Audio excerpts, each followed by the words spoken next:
It's definitely been a search to find inner peace and inner happiness. As hard as lives are of those families who have special needs children, I think there are some secrets to life that we get to find. And some of them is finding joy in these little things.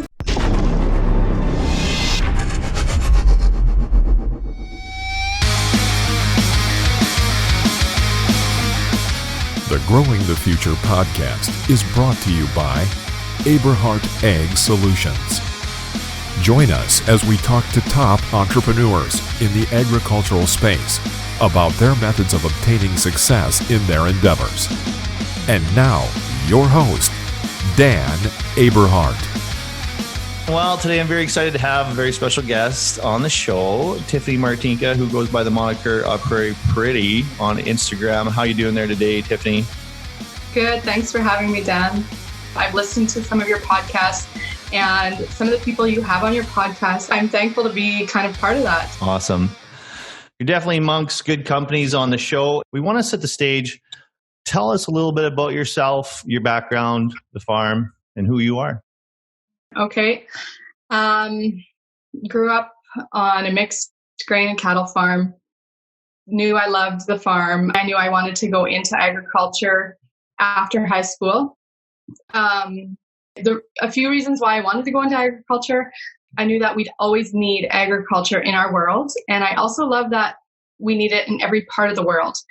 So fast forward in university, that's where I met my husband, where a lot of people do. We moved out to his home farm after university, or not quite to his home farm. We moved to town right near there. And the goal was always that we would farm. So we worked at him rolling into my father-in-law's third of the farm. So when I asked you what your big theme was, what your big overarching story was, I had a bit of an idea, but you told me your story is one of resilience. What does that mean to you? I think resiliency has become part of my life because we've had to shift and adapt and change and become resilient on our farm and in our life because of the challenges that have come into our story. So we're going to hear about that today. Walk me through having a career in agriculture and then the circumstances that led you to be at home, working on the ranch, and dealing with some of the special circumstances that you were talking about in context of that resiliency. For sure. So I love the ag industry. There are some of the best people in the agriculture industry, and it was so fun to work with farmers and retail and industry. I worked approximately 10 years in the ag industry. I was a working mom. We started our family, and we were learning to juggle me working my ag career and my husband full-time farming. So on our farm, we run a grain and broiler chick operation. So with our broiler chicks, we raise 100,000 chicks at a time. So there's no shortage of work to do on the farm. Plus, working in ag, there can be a lot of travel. It took a lot of juggling. But you know what? We did it because we love it. And I enjoyed working. My husband loves the farm. It's just what we did. We put our nose to the grindstone and we made it work. So tell me about the circumstances regarding your coming home to the farm full time. Right. So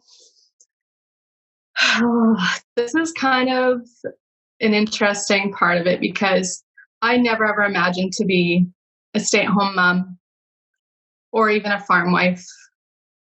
And I think that even partly makes me emotional because I just never ever thought that that is what I would do. And here I am sitting as a stay-at-home mom on the farm. In my mind, I always wanted to be the professional. I always wanted to accomplish something career-wise, but life had other plans for me. All I had ever known growing up was the women in my life were stay-at-home moms.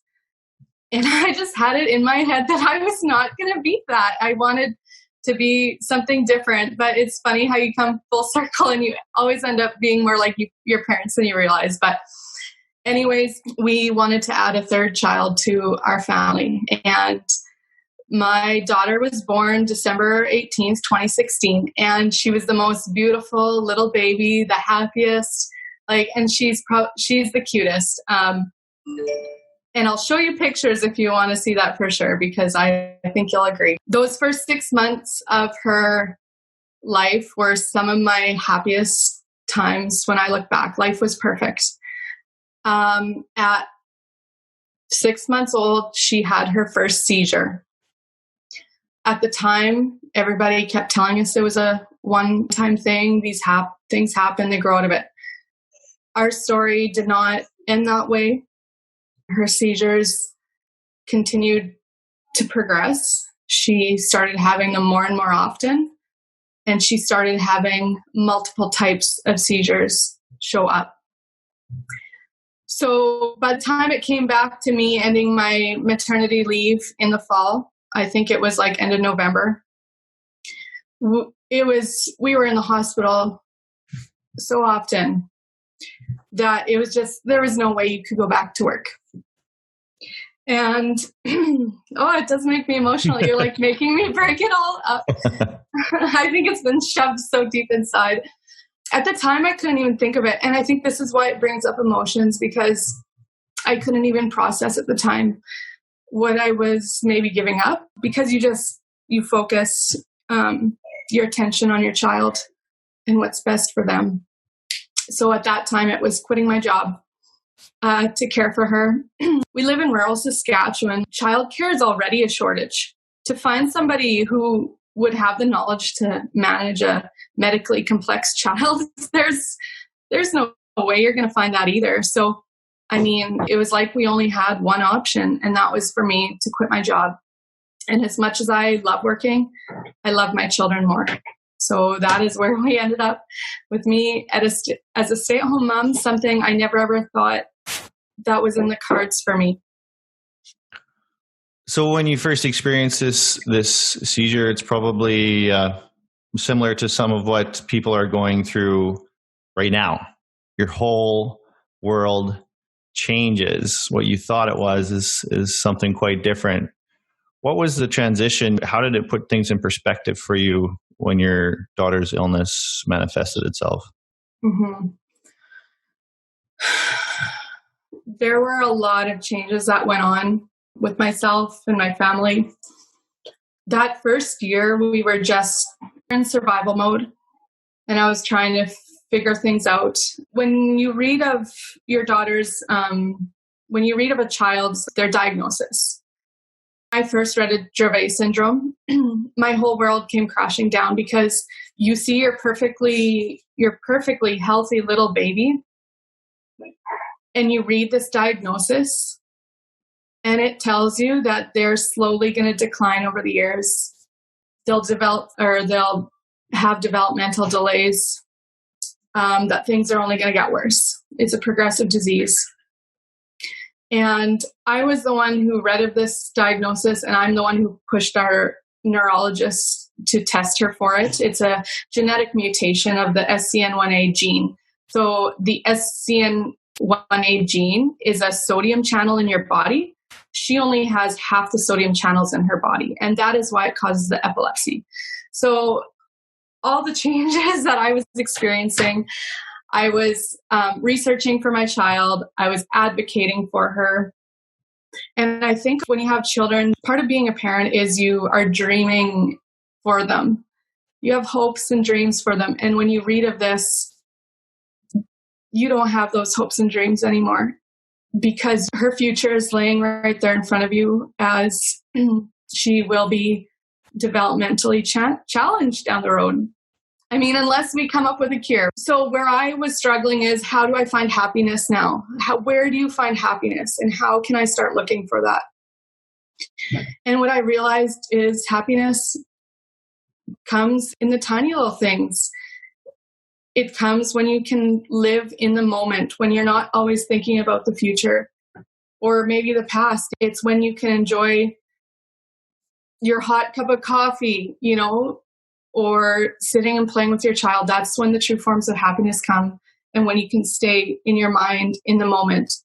So I had to really learn all that When I had to quit my job, our income was cut in half. So a lot of things people think bring them joy by purchasing and consuming, well, I couldn't purchase and consume anymore. Those things that I thought brought me joy were no longer. So I had to completely flip my life to find this newfound happiness. And it couldn't include some of those things that I thought brought me joy. I searched to find inner peace and inner happiness. And as to have special needs children, I think there are some secrets to life that we get to find. And some of them is finding joy in these little things and slowing down and learning to live for the moment. And when I reflect on a lot of these things that people call self-care, what are those things doing? It's keeping you in the moment. Oh, do a puzzle. It's making you focus on the moment. Exercise, you're focusing on your moment. Read a book. Any method of self-care is kind of making your brain and your thoughts live in that moment and enjoy that moment. And I think I just had to be fast-tracked to that with what we went through. And I am thankful for that. Well said. A lot of wisdom you unpacked there. And unfortunately, that's only earned by learning it the hard way, isn't it? So when you talk about healthcare, how you grow through some of those challenges, and I commend you guys for the shift that must have been required. And how does taking care of what's your daughter's name? Natalie. How does caring for Natalie fit into the context of what you guys are doing on the farm? So I think when, before Natalie, if I would kind of think about being a stay-at-home farm wife, you imagine just tagging along on the farm, being involved in just, hauling your kids along with you. With Natalie, we can't do that. Because of her syndrome, it also, she has other spin-off challenges other than just seizures. So she has something called ataxia. It affects her mobility. So she doesn't walk very well. She's always stumbling and falling. She also is red flagged for ADHD. So her attention span isn't quite there. And I don't know if that's because seizures or all the medications she's on. And then sleep plays a huge factor for epileptics and epileptic kids. So our schedule revolves around Natalie. I give medications 3 times a day. She has naps every day, and she has to be in bed by 8 p.m. So when you factor all those into play in your day, we can't just be running out the door to hop on the tractor with the guys or whatnot. We really have to plan our days accordingly to make sure that she's getting the best care possible. And then kind of like, because, she's also a 3-year-old too. Like, throw that in on top. It's not easy to bring a 3-year-old along to do some of this stuff and then add on some of her challenges. And it's so frustrating. But it's sometimes easier just to stay home and make the most of it at home. So that is what we've been doing. I feel very fortunate actually that we are farming, because my husband has been around in the home when a lot of her big seizures have happened, because we often have to rush off to ambulance. That's also another thing living on the farm that has prevented challenges for us with this syndrome of Natalie's, because we live a half an hour from the closest ambulance or hospital. And when she had seizures that have lasted an hour long, and when she starts seizing, we have to give her a rescue medication that it can affect respiratory, because it slows everything down to try to stop the seizure. Oh, and it makes me emotional again. But I was sure we were going to have to move off the farm. I was so sure, because it was so scary, and I felt like we needed to be close to medical care. When you see your daughter's lips turn blue and she's not breathing, The last thing you want to be is a half hour from medical help. The good news, though, she started a new medication shortly after we were kind of at the worst of it. And ever since then, she has not had her big, scary seizures since starting it. So that's been a year and a half. Really been able to be thankful for where we're at, because before we started this new medication for her, we were rushing off by ambulance quite a few times. When you think about the possibility of having to leave the farm, what goes through your mind? We're in our mid-30s, and it's you grow up dreaming that you'll end up on the farm, or that's what my husband wants to do. That is his goal, is to farm.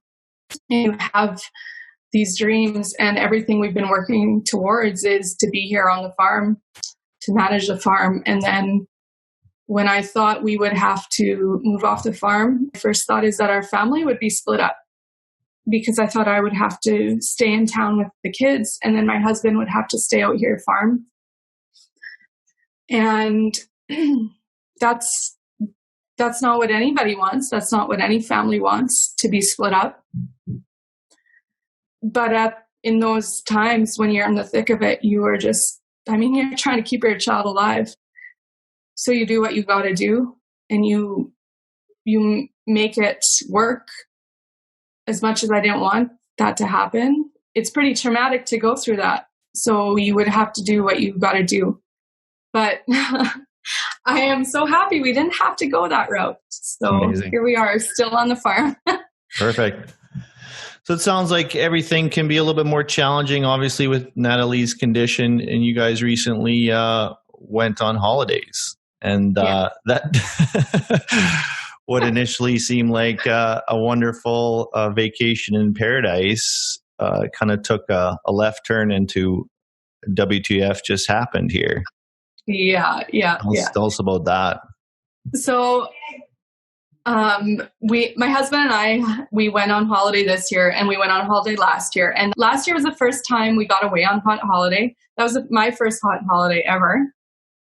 But because of our situation, the stress, we're like, we have to make this work. We need time to ourselves. Like, we have to go. So this year we went again. We made it happen. It wasn't easy. The planning that goes into having family care for my children and, make sure the farm is covered. It's not easy to get away, but we're like, okay, we need this for ourselves. We have to go. So our holiday was scheduled for March 11th to March 18th. And leading up to March 11th, COVID started to ramp up in Canada, or even North America, I should say. And the days leading up to us leaving, I kind of felt like the thought crossed my mind, should we be canceling this trip? But at the time, we would have been canceling based on fear, because there was nothing concrete to cancel on. And we didn't have cancellation insurance, but I knew we had cancellation insurance with our credit card, right? But credit cards aren't going to refund your money just because you're scared to go. You need some sort of doctor's note. So we're like, no, we should go. I felt a little bit better about going because our flight was direct from Saskatoon to Punta Cana. If we had to go through Calgary or Toronto, I would have maybe been a little bit more leery, but I felt like it was going to be fine. I don't want to base my life living out of fear. I try really hard not to do that, especially with our situation. So we went. So that was Wednesday. When March 11th was a Wednesday. And I think it was Friday that we were down there. Am I allowed to swear on here? Absolutely. It's not even a bad swear. For dramatic effect. You're allowed whatever you need to for dramatic effect. No, it was Friday, and shit hit the fan on Friday. Right. And it was extremely stressful being down there when the world as we know it is completely changing back home. I think it was Friday that all the sports, like the NBA, NHL, everybody started canceling and shutting down their season. And here's the other thing that made me a little bit more worried too. My husband's a pretty like straight shooter. He doesn't buy into a lot of drama or hype. But this particular COVID situation, he was talking to me about how it was making him feel and how he was feeling uneasy. And I was kind of like, oh, holy shit. Like if he's a little bit worried, I'm like, oh my God, should I be worried now? Because this is not like him. So I think he saw the writing on the wall a little bit more than I did. We were in touch with family back home. My son's last hockey tournament was canceled. They weren't going to be going back to school. All this was happening while we're gone, and that's all we could think about. So we're like, oh God, do we try get back home early now? So we did look into flights to go home early. And they could have got us home on Sunday, but we would have had to go through Toronto and get home, plus pay an extra like $1,500 to get us home. And again, we weighed our options. At that time, our flight was still scheduled to go home on Wednesday the 18th. And because it would have taken us through Toronto, I felt like, well, that seems like higher risk than just staying put and going straight to Saskatoon a couple days later. So we decided let's just ride it out. They're still like, they're probably going to try to get us home, right? So we decided to stick it out. So we made the most of the weekend as best we could, but it was quite stressful with everything going on. And then I think it was Monday, the Prime Minister announced that all the flights were going to be funneled through the major airports, except for everything coming back from Mexico and the Caribbean. So we were still safe. Our flight was still scheduled home on Wednesday. So at that point, I felt like I could finally fully relax because our flight was still going to get home. And that was Monday. So like, honestly, our last day there was probably the best day because we knew we were going home the next day. It was still on schedule. And then it escalated the last couple of days on our resort. The resort started operating at half capacity. You know, those huge buffets they have? Mm-hmm. They were only filling half the station. There was 5 a la cartes. I think the last night there was only 2 open. And people were leaving, but no one was coming to the resort. So there was all the beach chairs to choose from. Like you could start to see the numbers starting to dwindle. And then our last day there, we heard some interesting stories from fellow travelers. So one guy in the airport heading home to Saskatchewan as well. The resort they were on did close while they were there. And they had to walk to the neighboring resort to eat and to use the pool. Like, I think we got one of the last scheduled flights out of there. So Wednesday morning, we were leaving like at dinner time. The day we left, there was a lot of panic. And I'm just so thankful we got on that plane. And the plane had come empty to come get us, to bring us home.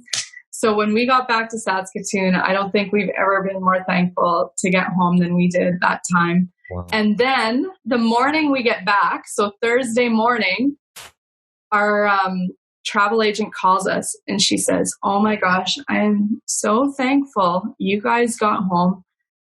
They closed your resort today.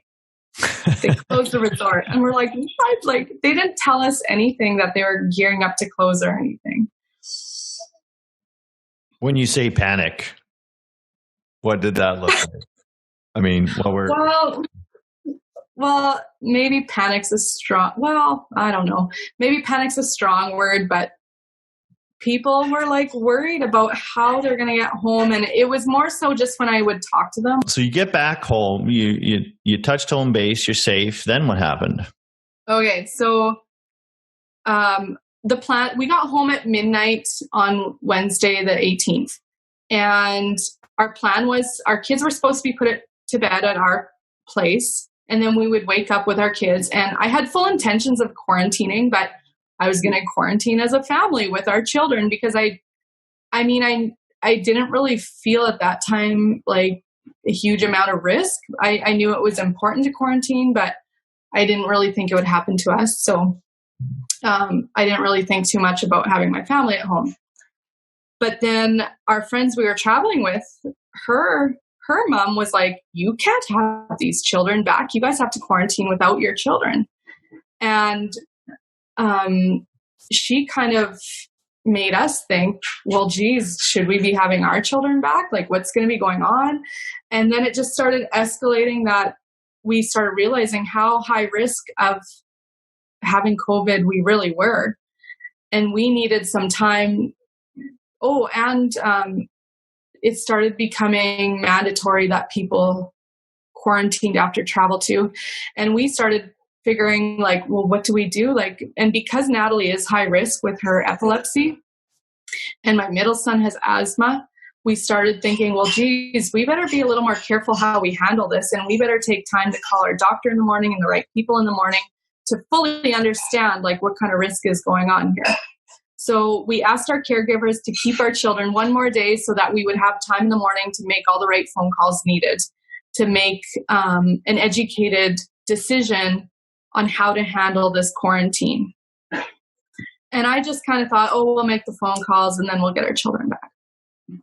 So we call our doctor, and our doctor knows us very well because of Natalie's conditions. And she says, no, you do not take your children back home. And I'm like, what? And she's like, no, you're too high risk. You can't do it. Don't do it. I know it's going to be hard, but you just can't. So that was really hard because, I mean, a holiday is awesome, but it's still hard to get through 7 days without your little kids. And then to be told you have to go through another like couple weeks, that was a hard pill to swallow. But in my head to get through, I just kind of told myself, oh, we'll just get through 5 to 7 days. That's when most people show symptoms, and then we'll just get them back. So in my head, I kind of told myself, oh, just a few more days and then we'll get them back. So we kind of came home with the sniffles, you know, but I didn't really think too much of it. You know, traveling and change of seasons can do that to a person.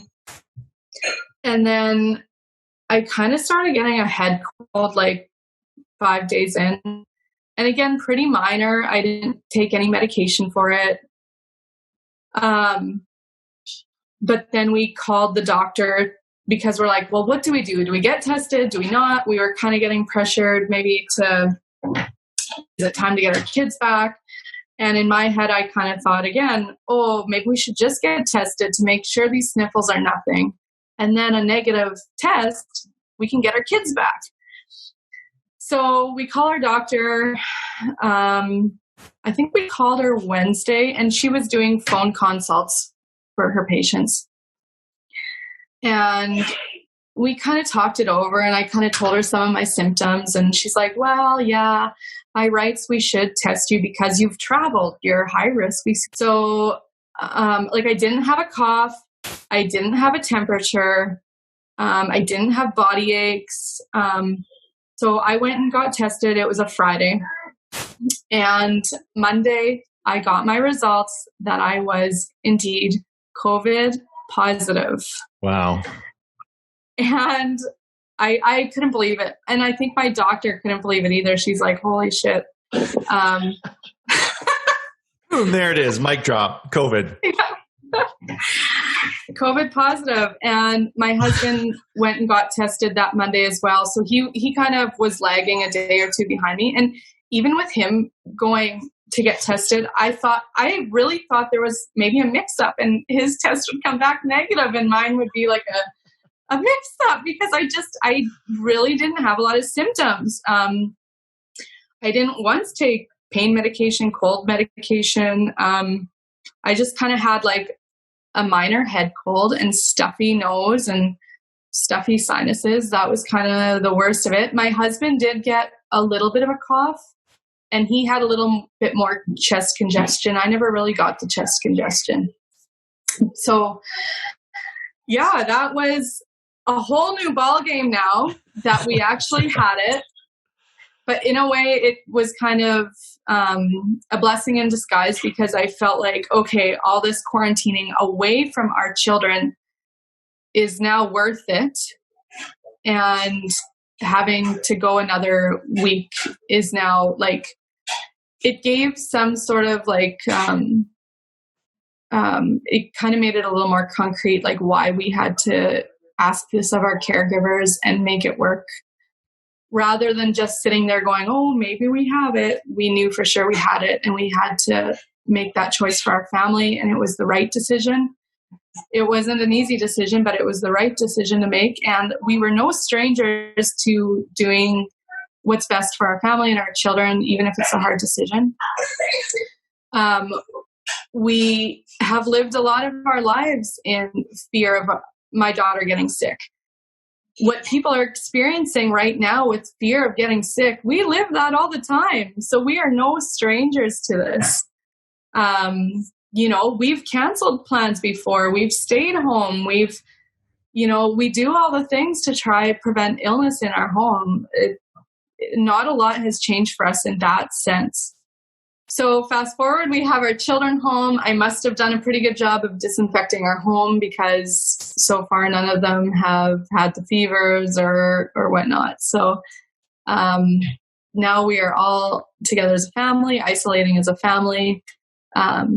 So we made it through. That's incredible. So give me a snapshot of where you guys are at now. You got to stay on the farm. It sounded like you were working with some new medications that we're working with, Natalie. You're immune from COVID. Yeah. This is a wonderful, happy ending here. Tell me where you guys are at right now. It's funny because a lot of people, when you see people out and about, when I say out and about, like going to pick up mail or just bump into somebody outside the house.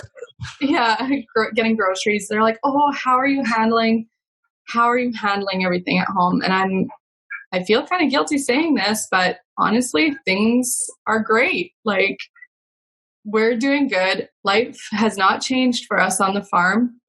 And in fact, things are even great because, living on the farm, we're often bending and stretching and shifting our lives to keep up with our urban friends, driving to Ball, driving to this, driving to that. And the whole world is like catering to us staying at home.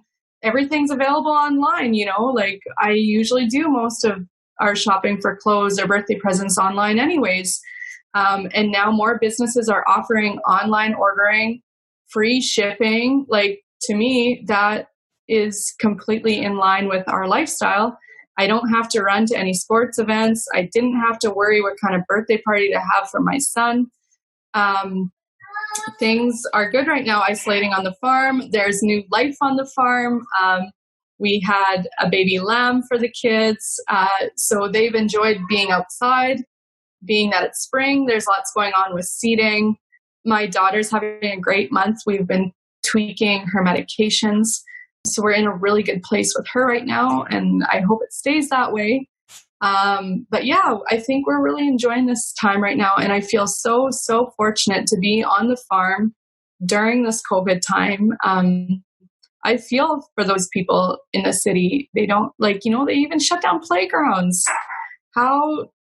How hard would that be to try entertain your child in town, in your house, being on the farm, we have no shortage of things to go and do. And for that, I'm really thankful for. That is awesome.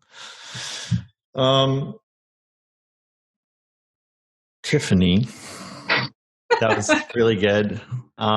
Just going to ask you a wrap-up question. Yeah. You share a lot of really powerful stuff that's incredibly personal, both about your daughter and about how you're feeling and how you're doing and life on the ranch. And, you're really working hard to share a lot of the good news story of agriculture. What do you hope to achieve by sharing your story online? I guess there's a couple different answers to that because I have a separate page on Facebook for my daughter, and that is called Natalie Shine Bright, if anybody wants to follow along her story. On that side of things, I just want to be able to share, I would like to be able to offer a glimpse into our lives for, a lot of our friends, our family, and anybody else wants to follow along. I just want to share a glimpse in our lives, because living in a small community, I think a lot of people notice, oh, Martinkas aren't at this, or Martinkas have to leave early, or whatever. Like, I just want them to understand that we face some significant challenges that will impact our life and maybe our participation in the community. And I just want them to better understand where we're at. And, I would like to advocate for children with epilepsy. It's not an easy life for those children or those families. And then on the other side of things, I have my Instagram account called Prairie Pretty, and I love sharing about our life on the farm. And, I think it's only something like 2% of Canada's population is on the farm. There's such a huge disconnect between people and understanding where their food comes from. And we're kind of the lucky 2% that gets to live on a farm. And I kind of want to share what that looks like, and that it's not the old traditional old man in coveralls and a pitchfork, that it is really fun, and share the good news side of it. I think sometimes in ag, we tend to play the poor me story. And I think we need to change that narrative and show how fun and exciting, and show all the enjoyment we get from it. It should be a happy story, not a poor me story, because I think we have one of the best professions in the world on the farm, and we're lucky to do that. So that is why I like to share on Instagram a little bit more about ag, and I hope to gain is more of an urban following, so then I can share little glimpses of ag. If I were to lead with ag, you mostly get ag followers. So I'm trying something a little bit different. We'll see if it works or not. That must mean a lot to other parents that are going through that situation, or if someone is just at the beginning stages, right? Yeah. Of that, like in your Facebook group, you must have a lot of interaction with people that are going through the same thing. Yeah, actually. So I knew about Dravet syndrome before my neurologist even brought it up.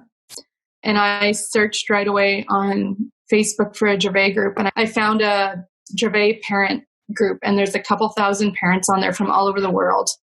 So this group has been super helpful for me. They've kind of prepared me for kind of things that were to come. And a lot of those parents follow me on Natalie's page now.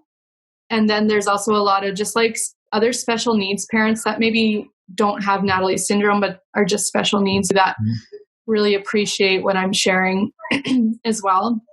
So it's nice kind of having, you need, as a special needs parents, you need to connect with others, because they're the ones who understand. No one will fully, truly understand what it's like until you have to go through it. And I try remember that too when it comes to like my friends and family. Just there's sometimes some actions you wonder why they're doing this or that, or not doing this or that, but you just try understand. You just try understand that people don't truly know until they've been through it. Oh, I can only imagine. Actually living through it. I mean, I'm really fortunate all our kids are healthy, and it always just amazed me. It just seemed like such a miracle that they're all healthy. And it just, if you got health issues, it just, everything else takes on it. It just probably turns down the volume on everything else. I can only imagine. Well, yeah, it was a huge eye-opener for me, like experiencing this world, and it makes me a little more sensitive to, I didn't even realize like the extent of people with, for example, diabetes. I just thought, oh yeah, they just live with it. They take their medication, but there can be so many complications with something like that. And that's super common, diabetes. So yeah. And because this syndrome is medication resistant, we talk a lot about even what medications to use, what dosages everybody at, because the neurologists aren't even some neurologists don't really even have a clue. I'm lucky we've had good neurologists, but some of these people, I feel for them, their neurologists don't have a clue. So they go to the group and say, oh, what do you guys think of this med dosage? Is this going to be too high? And some parents are like, yes, you have to talk with your doctor about this. So it's kind of like, it gives us a place to discuss, and then we can bring to our doctors. And, when her epilepsy started and medication wasn't working, my first thought was to blame the doctor, right? Why isn't this neurologist on it? But then with this group, I just realized, okay, this is just the nature of this epilepsy. He is doing all the right steps. And in fact, I kind of flipped to appreciate his method, because he wasn't quick to just throw meds at her. So many doctors just start throwing meds, and before you know it, your little 1-year-old is on 4 medications or something. But he never did that. And that's why we got on keto at 11 months old, to avoid using more and more medications.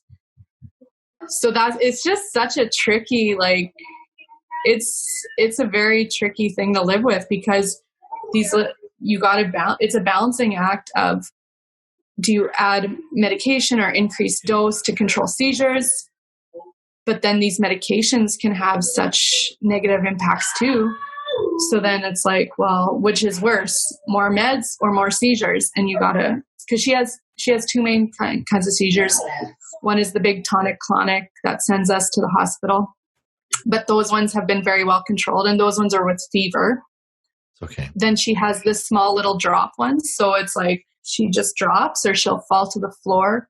And those ones are almost worse to manage, because I didn't want her even walking around the hockey rink, because she would drop to the floor on the cement floor, and that's dangerous too. Those have been the hardest ones to control.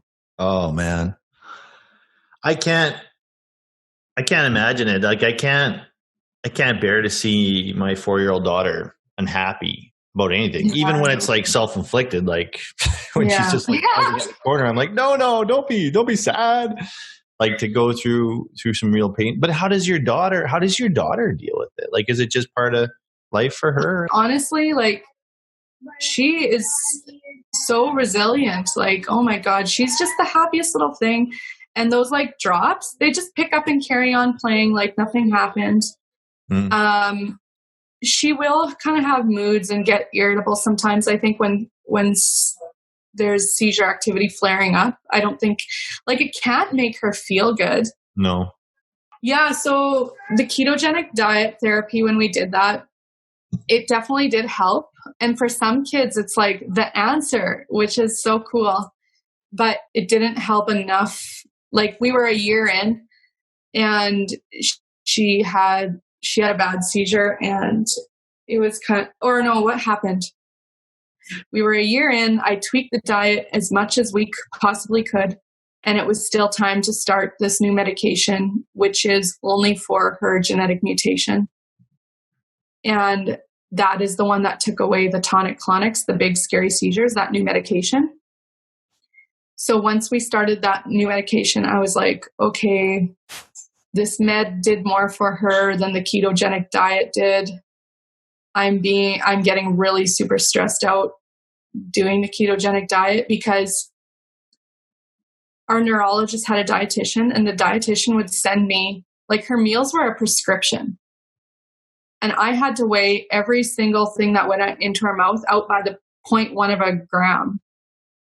So her dietitian would send me little meal recipes all the time. For example, it had chicken, olive oil, and broccoli. So I'd have to weigh out the chicken to the 0.1 of a gram, weigh out the oil, weigh out the broccoli, and then that was her meal. So, and she had 5 meals a day. Wow. So I would weigh out every single meal, or, breakfast would be eggs and butter with a little spoonful of applesauce. And I'd have to weigh that out every day. And it was just getting really wearing on me. And if I could have handled it, I would have liked to continue the ketogenic diet, because even if it's not fully controlling seizures, there are such huge cognitive benefits that some of these kids can can get through this diet and that's a whole nother fight, is keeping them cognitively at their best, because they start to decline. Some go to kindergarten, no problem. Some become seizure free. I don't think we could ever say they're cured because it's a genetic mutation, but they can find seizure freedom. So Natalie, I think, is a little more towards the mild end. She's not the most mild, but she's on the mild end, I would say, because she's still laughing, playing, interacting. We're working on potty training, that kind of thing.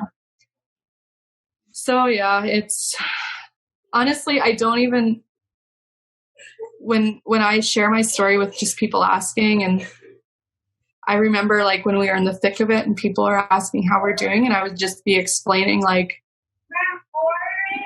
we were in the hospital, or just explaining a little bit, they would be crying and I would feel no emotion. Like I would have no emotion almost, but I think it's because I was so numb those early days. And I think this is the year that I've finally, because she's doing better, this is the year I've finally been like allowed myself to kind of feel things. And it's like our head is finally coming up above water, where you can kind of finally process like what we just went through. That's awesome. And I really appreciate the stories that you're telling. I know for all of us, when we hear a story like yours and what you've gone through, it puts things into perspective so we can gain some more gratitude in our day and forget the poor me narrative. And these are all just stories that we tell ourselves.